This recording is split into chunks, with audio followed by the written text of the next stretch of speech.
আমাকে যে এই বয়সে এখনও মনে হচ্ছে যে আমি অনেক ইয়াং এবং ওরকম একটা এইজের ক্যারেক্টার পুল অফ করতে পেরেছে, এটাই তো সবচেয়ে বড় বিষয়। সংসার আছে, বাচ্চা আছে, যে কি ড্রেস পরবো, কোন ডিজাইনার আমার ড্রেস ডিজাইন করে দিবে, কে আমার মেকওভার করবে, অনেক কঠিন হয়ে গেছে সব কিছু। আমি জানতাম যে আমার কাছে খুব বেশি কাজ আসবে না, যাচ্ছে চলে যাচ্ছে এক একটা দিন, একটু স্ট্রেসফুল লাইফ, বাট যাচ্ছে।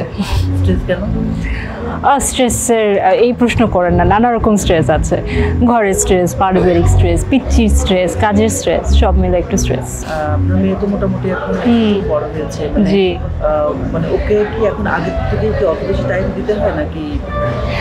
না, এখন তো বড় হচ্ছে, আস্তে আস্তে একটু একটু ইন্ডিপেন্ডেন্ট হচ্ছে, কিন্তু তারপরও সময় তো আসলে দিতেই হয়, কারণ বাড়ন্ত বয়স, একটা ডেভেলপমেন্টাল স্টেজ। যত বেশি আমি দেখেছি যে আমি তাকে আসলে অ্যাক্টিভলি যত সময় দিই, সেইটা ওর জন্য অনেক বেশি ফ্রুটফুল হয়, অনেক কিছু খুব তাড়াতাড়ি শেখে।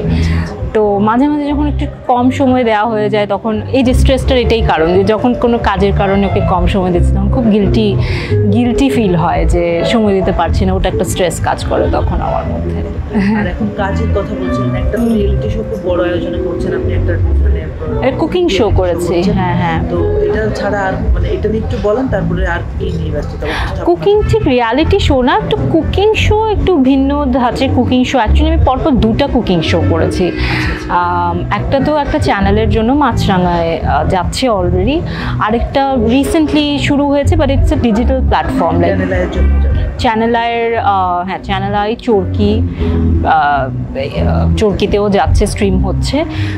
ওটা একটা ছোট্ট 8 মিনিটের কন্টেন্ট, ওটা ঠিক মানে খুব বড়। হ্যাঁ হ্যাঁ হ্যাঁ, ফিউশন রান্না নিয়ে। তো ওটা আসলে খুব এক্সপ্লেইন করতে গেলে হয়তো বোঝানোটা একটু কঠিন। আমার মনে হয় আমি চাই দর্শকরা দেখুক, তাহলে বুঝবে ব্যাপারটা কি হচ্ছে। মানে আপনি তো এখন অভিনয়টাও করছেন, আবার উপস্থাপনাও করছেন। মানে আমি যদি জানতে চাই যে এই মুহূর্তে এসে, মানে এই স্টেজে এসে এখনো কি উপস্থাপনাটাকে সহজ মনে হয় নাকি অভিনয়টাকে এখন সহজ হয়? না, উপস্থাপনাকে সহজ মনে হয়, অভিনয়কে অনেক কঠিন মনে হয়। আর কঠিন যে কোনো কিছু ফেস করতে আসলে খুব বেশি ভালো লাগে, ওটার মধ্যে আলাদা এক্সাইটমেন্ট আর থ্রিলও কাজ করে। উপস্থাপনার ক্ষেত্রে সেটা সেই ভয়টা বা সেই থ্রিলটা অনেকখানি কাটিয়ে উঠেছি, কারণ আজ প্রায় 16-17 বাইয়ের উপরে হয়ে গেছে। তো সেটা সহজ, বাট করতে খুব ভালো লাগে, আমি খুব কমফোর্টেবল ফিল করি। বাট ওই যে আনকমফোর্টেবল ব্যাপারটা এখনও রয়ে গেছে আমার অভিনয়ের জায়গায়, সেইটা ফেস করতে চাই, সেটাকে এখনো কমফোর্টের জায়গা আমি মানে আনতে চাই বেশি বেশি কাজ করে। একটু জানতে চাই যে তুফান তো আপনার মানে খুবই সুপারহিট ছবি, ইনফ্যাক্ট আপনি 2টো ছবি করেছেন, 2টোই সুপারহিট। মানে তারপরে আমরা ভেবেছিলাম যে আপনার কাছে অনেক কাজ আসবে, আমরা অনেক শুনতে পাবো যে যে ওই কাজের জন্য এই ওটিটি এখানে সেখানে, সেটা তো আসলে হয়নি। যদিও টাইম বেশি না যে ওটার জন্য আমরা পুরোপুরি বিচার দিয়ে দিব, তারপরেও মানে আপনি কি বলবেন আপনার জায়গা থেকে এটা? না, অনেস্টলি জানেন, আমি না এটার জন্য প্রস্তুতি ছিলাম। হ্যাঁ, মানসিকভাবে ছিলাম। আমি ফিল্মের রিলিজের আগ থেকে আমি অনেককেই বলতাম যে আমি এমন না যে ফিল্ম করার পর খুব এক্সপেক্ট করছি আমার কাছে খুব কাজ আসবে। সামহাও অনেকদিন কাজ করতে করতে কিছুটা আইডিয়া হয়ে গেছে অনেক কিছু নিয়েই। কাজে আমি জানতাম যে আমার কাছে খুব বেশি কাজ আসবে না, বাট আসেও যে নাই তা ঠিক না, বাট যে একটা দুটো কাজ এসেছে ওই বরাবরের মতো, ওগুলো আমার কখনো মনে হয়নি আমি করতে চাই, তাই করা হয়নি। কারণ ফিল্ম এমন একটা জিনিস যেটা জাস্ট করার জন্য আমি আসলে করতে চাই না। এখানে প্রডিউসার কে প্রডিউস করছে সেটা খুব ইম্পর্টেন্ট। তো এই একটা দুটো জিনিস আসলে দেখতে হবে। হাজার গল্প ভালো হলেও আমি যে ফিল্মটা করছি সেটা আদৌ হল পর্যন্ত পৌঁছাবে কিনা সেটা নিশ্চিত হওয়াটা খুব জরুরি। সো ওরকম একটা দুটো কাজ এসেছে, বাট করা হয়নি, এই তো অপেক্ষায় আছি।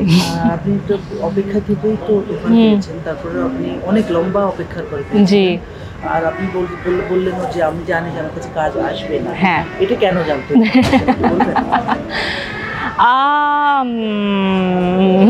জানি না, কেমন যেন এখন মিডিয়ার ডাইনামিক্স একটু চেঞ্জ হয়ে গেছে।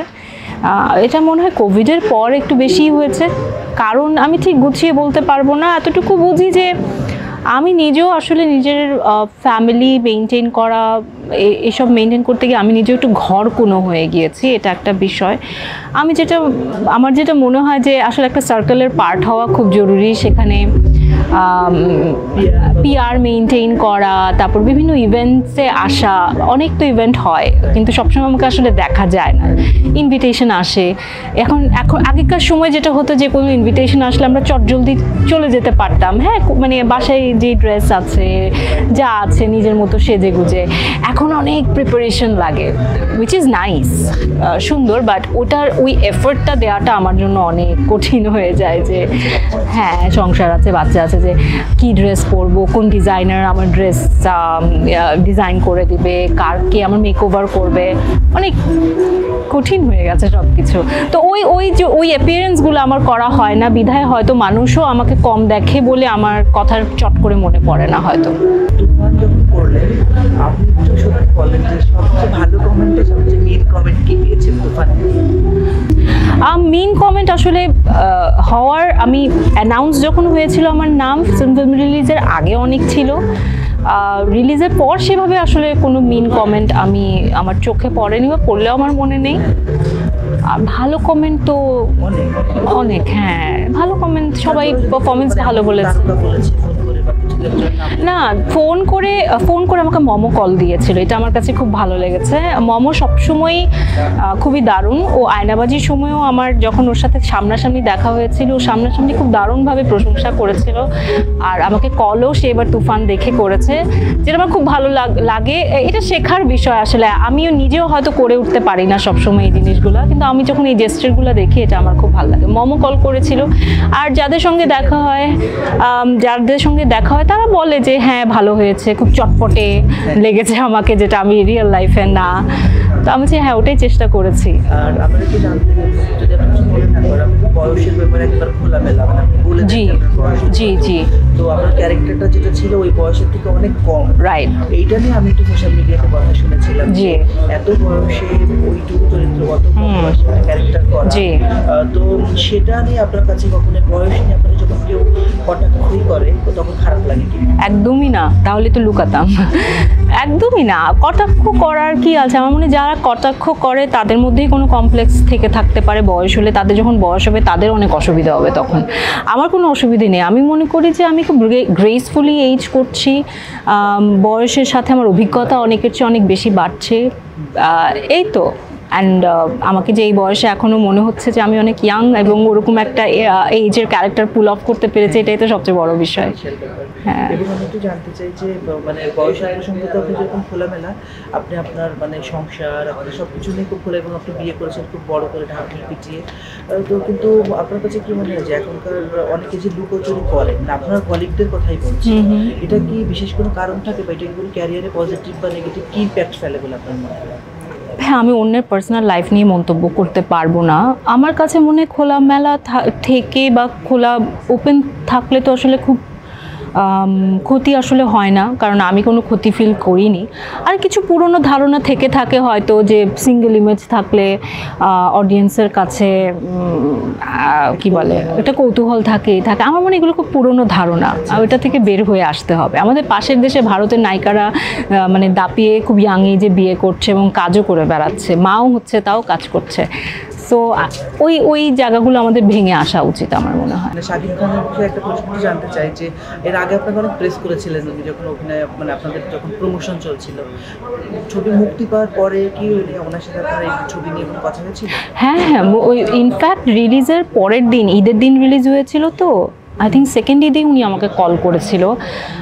ওইটাও আমার কাছে একটা জেস্টার। আমি মমোর কথা যেরকম বললাম, ঠিক উনিও দ্বিতীয় দিনই আমাকে কল করেছে। উনি অনেক হ্যাপি ছিল, আমার অনেক প্রশংসা করছিল। তো এই জেস্টারটাও আমার খুব ভালো লেগেছিলো। আসলে আমার তখন মনে হচ্ছে যে নিজেকেই ছোটো লাগছে, যাচ্ছিলো কলটা তো আসলে আমার দেওয়া উচিত, কারণ উনি সিনিয়র, আমি সেই জায়গা থেকে ওনার চেয়ে এখনও অনেক জুনিয়র। তো উনি কল করেছিল, অনেক প্রশংসা করেছে। এরপর আমাদের দেখা হয়েছিল লাস্ট উইক, তুফানের একটা স্ক্রিনিং হয়েছিল, ওটার পর ওটাই শেষ আমাদের দেখা হয়েছিল। আর রিসেন্ট টাইমে আমাদের একটা কথা হয়েছিল। অ্যাকচুয়ালি আমি একটা লিঙ্ক ওনাকে পাঠিয়েছিলাম, একটা ভিডিওর, যেখানে আমি দেখছিলাম যে নানা রকম জিনিস, ভিএফএক্স, সেই। তো আমাদের দেশে যদি এগুলো ইন্ট্রোডিউস করা যেত, যেহেতু উনি অনেক কিছু করছেন, হ্যাঁ, তো আমি ওনাকে লিঙ্কটা পাঠিয়ে আমি বলেছি যে আমার মনে হয় আপনি এটা পারবেন। আমাদের দেশে যদি আমরা এটা ইন্ট্রোডিউস করাই, ভিএফএক্স এবং আরও অনেক টেকনিক্যাল সাপোর্ট, এসব কিছুর জন্য আমাদের বাইরে যেতে হয়। So I think you should start it বলে আমি একটা ওনাকে লিঙ্ক পাঠিয়েছিলাম। তারপর উনি আমাকে কল দিয়েছিল পরের দিন, তো বলছে হ্যাঁ এটা তো পাঠিয়েছো বুঝেছি, আসলে এগুলো তো অনেক কঠিন, এই সেই নানা কথা, বাট উনি এগুলো নিয়ে অনেক ভাবেন। এভাবে করে কথা হলো, তখন উনি হারলেনে ওনার অফিসে একদিন আসার আমন্ত্রণ জানালেন। আমি বলছি আসবো, সময় হলে আসবো। এই যাওয়ার কথা আছে কিছুদিনের মধ্যে, দেখি ক্যারিয়ারগুলো কি দেখছেন, মানে কিভাবে নিয়ে এটা আগাতে চান? কীভাবে আগাতে চাই, অ্যাকচুয়ালি সেভাবে কোনো প্ল্যান তো আমি কখনোই করি না। আগাতে যেটা চাই সেটা হচ্ছে যে খুব ভালো ভালো কন্টেন্টে কাজ করতে চাই, সেটা সিনেমা হতে পারে, ওটিটি হতে পারে, নতুন নতুন ক্যারেক্টারে নিজেকে ভাঙতে চাই। সেভাবে ইচ্ছে নেই। বিজ্ঞাপন বিজ্ঞাপন তো অফকোর্স, হ্যাঁ, বাট আমি অভিনয়টা করতে চাই খুব করে।